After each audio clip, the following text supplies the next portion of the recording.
it's been a rough week, you guys. How are you? I missed you. We are back on the other side. So I thought we'd talk about it. I had one of the weeks where pretty much what felt like out of nowhere, the blues, they just hit. No, they did. They hit. And it happens.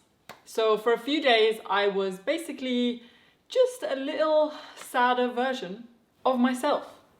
Did anything trigger it? No. Did anything awful happen? No. Did anything unusual happen? No. It could have been anything. Hormones, the brain. I feel like the brain, it likes to trick us a little bit. You could be absolutely fine, life is good, nothing bad is happening, bam! Depression. And yeah, it did. It hit me out of nowhere. I am used to these little phases of what I like to call the low, because I have felt them a lot across my years of living on this earth. And although I'm very well experienced in them, they never become that much easier. So I had a few off days. It happens to all of us. You're not alone. But what I thought I'd talk about today is my little guidebook that I have learned over the years in handling the blues. Now, step one, remember you're not alone. The blues, they're like a flow, they're like a wave, you know? You're just coasting along, and then you kind of get taken under a little bit. Imagine like a whistling sound, woo, you know? The water's kind of suffocating your ears a little bit. You feel like you don't really know what's going on. All you know is that you feel a little bit maybe apathetic, a little bit negative, and yeah, it sucks. So you kind of go whoo, into the drowning phase maybe, and then you coast around there a bit and you're kind of struggling to get back up, and you're like, whoa, maybe that's it, maybe I just drown here forever now. But we don't. We keep swimming until we get back afloat, and then we carry on floating, you know, it's us just chilling. And so let's talk about how to go from here to back here. Are we surprised that I'm gonna say you have to keep training? No. Now, I'm not saying you need to be an athlete. You do not need to, when you're in one of your blues low phases, you do not need to break any world records. You don't need to even break any PRs. You don't, and I'm gonna say this and I'm gonna say it again, need to even be hitting your usual speed, weight, stamina, any of that. No. But what you should be doing, and I know when one is in the blues, you really don't want to be doing it, because that's one of the tricky things about the blues, is the things that actually will help get us out of them are the things we really don't want to do. But we're going to do it, and we're going to just take it a step at a time. We're going to get into the gym, we're going to get into our living room, and we're going to do a little workout. Now, everyone has their different preferences. Do something you do not dread. Do something that, you know, where normally you'd maybe spend an hour doing it, do less if you need to, but do something. For me, when I'm in the lows, I always go to HIIT workouts. High intensity interval training. I pick 5 exercises, maybe 30 seconds of work, 30 seconds of rest, and I just do them on repeat for about 25 minutes. Again, I say high intensity, but it is relative. I am by no means being the fastest I've ever been in my life. No, I'm probably not exploding quite as much as I normally do, but that's okay. I do my best, I get a little sweat on, I increase my heart rate, and honestly, by the end of it, I feel so much better. I actually think HIIT exercises and workouts, especially ones where sometimes if you don't want to leave the house, are some of the best for busting the blues. Beat down the blues. get outside. I know that we want to hide away in the dark sometimes, in a little hole or in a little corner of the room, huddled like this. Now, whilst I appreciate that, unfortunately, it's not going to do us any good. So, my advice is to go outside for a minimum of 5 minutes. Do some steps, look up at the glorious sky, and remember how small we are and how beautiful the earth is around us. Don't look directly at the sun, because it hurts, but look, and it's damaging, I'm warning you. Look at the sky, look at the clouds, look at the trees. I mean, honestly, nature is one of the best things. Just look at some green. Anything that kind of grounds you back to your physical self. Get out of your head and into the outside. Even honestly, go outside if you really don't want to go for a walk, or it's late at night and you realize you haven't been out yet and you definitely don't want to go out and it's feeling unsafe or whatever. Go in the garden and have a cup of tea. Just get outside the house. It sounds insignificant, but it really does help to just remind you that there is more to it than you know. Keep eating. Now, you're going to be like, well, thanks for that obvious piece of advice, Grizzo. Let me tell you something. People tend to go in different ways when they go into the blues. So we have a few different ways of managing it, and I have experienced quite a few of them actually. When I was younger, I used to binge eat when I was very sad or stressed. So I would maybe just eat random junk. I'd just buy multi-packs of biscuits from Tesco's and I'd just eat them. And then I'd feel like trash. And then obviously my body was in overdrive trying to deal with all the random chemicals that is in this food. Which, by the way, in moderation I love. But it didn't make me feel better. As I got older, weirdly, my stress started turning into, I just forget to eat and I have no appetite. So you can kind of go multiple ways. Now, when I say we need to keep eating, the idea is that you keep kind of eating a nutritious, balanced meal. Not for any other reason in this scenario than it will make you feel better mentally. Nutrients, everything that's in balanced meals, your gut loves, your body loves, it will come back into your mind. So if you can, and again, I know energy is a problem when we're in the lows, but just try, be like, you know what, maybe I'll have one meal that's a bit more normal. Don't go crazy. For me, when I'm in those moods, I still go for the easiest stuff I can make. I mean, I'm a pretty lazy chef as it is. By chef, does it count to be a chef if you only make eggs and cottage cheese? But for me, that means I'm gonna have avocado, eggs, some toast, and I've had a meal. I'm still gonna try and hit my protein intake, but I'm also not gonna beat myself up if I miss it a little bit. But just keep eating foods that you know your body, you know what foods make you feel good, generally. So just keep giving it that little bit of nutritious love. And of course, don't run away from a sweet treat. For me, when I'm in a little bit of the lows, I like to go to Sainsbury's and pick up a few variety treats. I don't get the multi-packs because I will just eat them. I know I don't have the most self-control with that, but I will go to the single aisle and I will get some little chocolate bits, some biscuit bits, small bits that I can just kind of snack on. And I'll make a little cup of tea and I'll cozy up somewhere with Hedgehog and Wolfie and my husband. And I will have those little treats and they will make me feel better. But again, they don't become the entirety of my diet. This isn't about us talking about how to maximize gains or any of that jazz. This is us literally just talking about how to help the mind right now. Maximizing gains when you're trying to get yourself out of that drowning feeling is really not the priority right now. So let's push that to the side and we'll come back to that when we're feeling great again.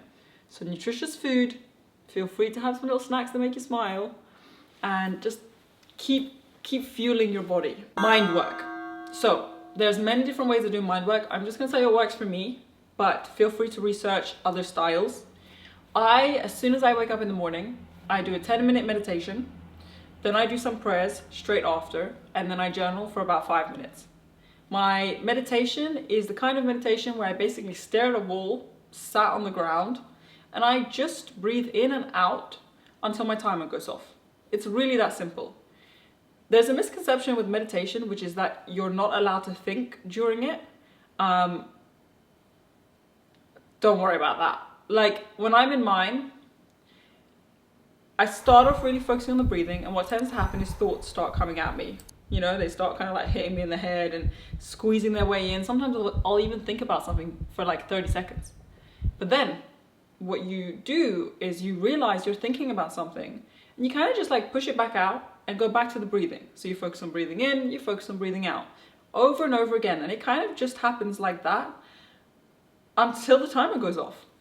What I love about meditation is not only just all the benefits it has, but even that aside, is that in that moment, you tell yourself, I am safe. Nothing else matters right now. You give yourself a space to be safe, a space where you and your thoughts and your worries and your anxieties do not exist. In that moment, you just be. Try it, I promise. It is game changing. You do not need to start with 10 minutes if you've never done it before. Start with 1 on a Monday, 2 minutes on a Tuesday, 3 minutes on a Wednesday. Stay at 3 minutes for a week and a half. Build it up to 4 minutes. It requires a little bit of effort, but it's going to be so worth it, I promise you. Prayers.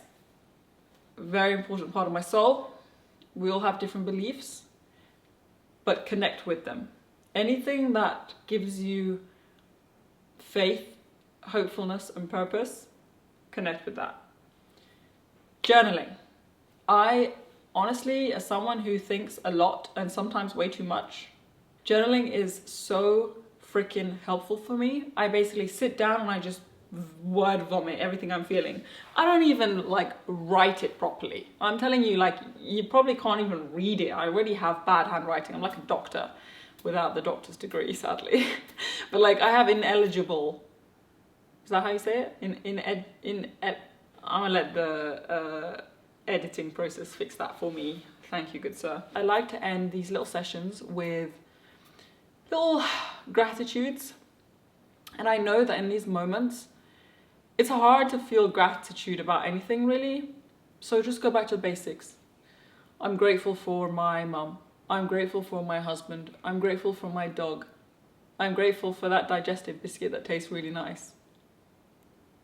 And that is like the mind work. Again, you're probably not going to want to do it, but you have to do it because it's going to help you back out of that drowning phase. I don't want you to suffer. I want you to get out of this phase as soon as possible. Do not isolate yourself. Now, I'm also really talking to myself on this one because this is probably the one I struggle with the most when I go through my low phases. I, as a person, tend to be independent almost to a fault. Like, when I'm in my lows, I basically withdraw completely from everything. I'll do what needs to be done in terms of work, and I've always been like that, but I will kind of just zone out. And I can really go into this escapism mentality of, I'm just not going to talk to anyone for 4 days. And believe me, it doesn't solve anything. It really doesn't. Like, I used to be so set on that I just need to be completely alone. But actually, when you withdraw yourself from all forms of love and all forms of interaction, you can kind of roly-poly your feelings in a downward spiral. Now, I'm not saying you can't have alone time. Of course you can. But to go day after day after day feeling what you're feeling without talking to anyone at all, personally, I don't think it's a good idea. There are people who love you and care about you so much. Go to them. If you don't feel comfortable telling them like exactly what's wrong, just talk to them about anything. Talk to them about the weather. Be British about it. Ah, it's awfully rainy today, you know. Talk to them about a TV sitcom. Talk to them. That's the key. And I do suggest you tell them how you're feeling, because they can best support you when they know how you feel. So for me, my support system is my husband and my best friends, my mum, my family. I'm very, very lucky to have these people in my lives. And honestly, sometimes I used to get into this feeling of, I don't want to tell them that I'm going through this because I don't want to bore them. I don't want to be a burden on them. I don't want them to struggle and bring negative vibes. People who love you do not see you as a burden. They want nothing more to be there for you when you're going through it. Friendship, love, family, relationships, they are superficial if they cannot handle your lows. Just as you, vice versa, would want the people you love to come to you if they were feeling sad, they want the same from you. So don't isolate yourself, please. Be kind to yourself. There is no one way of dealing with these. These moments happen. Humans, we are what we are. No one understands it fully. There is no answer as to why we go through things like this. But I will tell you that a lot of people, if not almost all people, go through them, whether they have told you or not. Even people who you may see and be like, wow, that person is so bubbly and fun and tough, they go through it too. Tough times make tough men and women. It does not make you weak to feel sad, blue, low, depressed, anxious. You take the time you need and one step at a time, pull yourself back out. It will pass. If you're going through it right now and it doesn't feel like it will pass, I promise you it will. Do not give up. It will pass. You have survived 100% of the days you thought you couldn't.